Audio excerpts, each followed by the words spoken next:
We had way too much inventory. There was 4 million homes for sale in the United States in 2006. And at the same time, household formations were going down, down, down. So you had, you just had all this inventory and nobody to buy it. And half the people that were buying investment properties probably shouldn't have even owned a primary residence at that time because the way the mortgage guidelines were. So, it's a very, very different time now. Good afternoon. It's Anna Kilinski with the Anna K Intown team. We are doing another small business spotlight. We love highlighting our preferred vendors and the people that we like to do business with here in a very local Intown Atlanta market. And I've got Mark Moore with the Mark team and Fairway Mortgage on with us today. There is no shortage of questions that I have for you today, but we're going to try to dive right in. How's it going for you today? It's going good. How are you, Anna? Doing really good. So tell us really quickly about your business, how long you've been doing this, what your specialty is, and what drew you to actually get into the mortgage business. Well, I've been in it since 2001, so about 21, 22 years now. What drew me to it was I moved to Atlanta in 96, and a friend of mine and I started investing in real estate and buying rental properties. And we bought 2 or 3, and I went through the mortgage process, and I always liked numbers, and I loved real estate. I didn't think I'd make a great real estate agent, but I liked the numbers piece. And after buying 3 or 4 houses, I just was so unimpressed by everyone that I had worked with. And I was like, I could do this better. And I was at a good point in my career where I wanted to try something different. So I switched into the mortgage business and haven't looked back since. So that's kind of how I got into it, is just thinking, gosh, I could explain this better. I could be more creative. I could, not just, have blinders on and just go down the path. So we always appreciate the people that love the numbers because there's so many of us that don't. So thank you for being there to support us through that process. So 2001, you had like 4, 5, 6, 7 years of like really good times. You're probably pretty busy. Things were off the chain. And then you went through the shift, right? Yeah, the Great Recession. It was a great learning time. Absolutely. And some of the best mortgage bankers and real estate agents that I know in the business went through that period of time through 2008 to 2012. They built their business on the shift. So how would you say that prepared you for the market that we're in today, that big shift? Well, we learned a lot during that time. I mean, that of all the recessions that the country has had going back to the 70s, really, or even going back further than that, that was the only one actually caused by the real estate industry, if that makes any sense. So and a lot of people want to compare what happened then to what's going on now, and they're not comparable at all. But what I learned, make that distinction, because I do think that people think recession equals housing crash. No, yeah, and 7 of the 8 last recessions, house pricing has gone up, not down. It went down during the Great Recession because there was all this free money flowing into the system, and if you could fog a mirror, you could buy a house. And we way overbuilt as a country. We had way too much inventory. There was 4 million homes for sale in the United States in 2006, and at the same time, household formations were going down, down, down. So you had, you just had all this inventory and nobody to buy it, and half the people that were buying investment properties probably shouldn't have even owned a primary residence at that time because the way the mortgage guidelines were. So it's a very, very different time now. I could argue that 2-3% interest rate is free money, right? It's almost free money. Yeah. So how is this time different? The numbers that I saw, the most recent ones, which were from the first portion of 2023, show 969,000 listings out there. And that's not even really accurate because half of those are under contract. So the actual inventory is just over 500,000 nationwide, and compared to 4 million at the time. So when you start, the laws of supply and demand always mean something. And the other big piece of it is demographics. You've got a whole different demographic situation happening now as the millennials, who have waited a long time to buy, a long time to get married, a long time to have that first kid. The largest part of that generation, which is one of the largest generations we've ever had, they're all turning 33, 34, which coincidentally is the age that they're buying their first homes, especially in Atlanta, which has been such a great market. And it was voted, I think, the best market in 2023 for real estate. So, there's the chances of house pricing going down is almost nil. Yeah. over the long term. I mean, could it dip a little? Things have softened for sure because rates spiked up and freaked a lot of people out, to be honest. What do you think is driving that? I think industry, I think overall affordability compared to other big cities is huge. There's a lot of people, there's a lot of stuff, frankly, moving from California here, whether it's film industry, whether it's just tech, whether it's, all kinds of stuff seems to be moving to Atlanta. And I just think more and more stuff is coming to the Southeast. And in all of the reports I've seen, it's the Southeast that's doing the best as far as real estate goes compared to other areas of the country. So talk to me a little bit about your business and your team. Tell me how you guys work. What would make a consumer, I always like to say, what would they do what do you do such that they want to stand in line to work with you?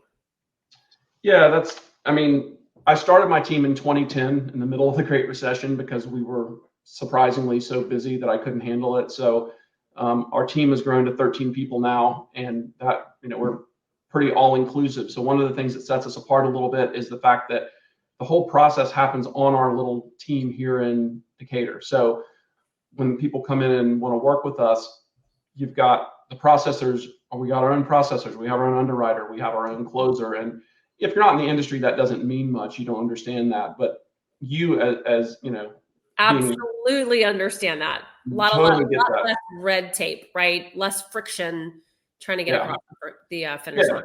It makes you don't have to keep explaining stuff numerous times. We all have worked together. Of the people on my team, we've got a couple people that have been there 2 years, but everyone else we have a lot of people, 4 people over 10 years with the team. The rest of them have been there 6, 7, 8, 9 years. So we've worked together for a long, long time, and we're really good at what we do. And not just, hey, here's your solution or here's the rate. It's really getting a lot deeper and helping people understand what they're looking for and helping them determine the best way to structure the mortgage. And there is a lot more to it than most people think. Having worked with your team firsthand over the years, we know that having a really great lender in your back pocket is the difference between getting your client what they want or not. If you didn't have somebody who could wave their magic wand and make magic happen, you weren't getting that house for your client. So what was your magic wand during these times? What was the service offering that you had that just outperformed your competitors where people were like, Mark's my guy? There's a few things. I think the first one is we guarantee appraisals back in 5 business days, no rush fees or anything. So that helps the shortened timeline issue. We can always get it back faster than that if we need to. We have a pre-underwriting program where people can get fully approved, not just pre-approved, but we literally fully pre-approve them before they actually shop for a home. So they don't even need a financing contingency. They just need some time to get the appraisal back and be sure. The rotation of appraisers that we use, we get people that know the local market. So if it's a house in Roswell, you've got 4 people that we randomly rotate between. I don't know who it's going to be because I'm not allowed to, but they know that market. If the house is in, Grant Park, we've got people that know that market inside and out. So we don't have the really bad appraisal problems where you've got somebody that comes from out of the area and doesn't understand the market and the school systems and the things that drive value. The reality is doing your homework, and you have people that can jump through hoops for you to get you what you need in a very reasonable time frame. So you're cramming everything into this short window of time that we like to call due diligence, the free look period. So we're not risking our clients' earnest money, and we're getting them through all the major hurdles within that first week. So if we know it's not going to work out, we can pull the ripcord. So, what about your little crystal ball? What's going to happen in the market, Mark? What's happening? Well, I strongly believe that, well, first off, one thing we should talk about, interest rates is what everyone wants to know. And so I'll give you my assumed crystal ball on that, but they follow what inflation does. They don't follow what the Fed does. And a lot of people mess that up. They think, the Fed just raised rates. The mortgage, the 30-year fixed mortgage rate is going to go up. And that's not how it works.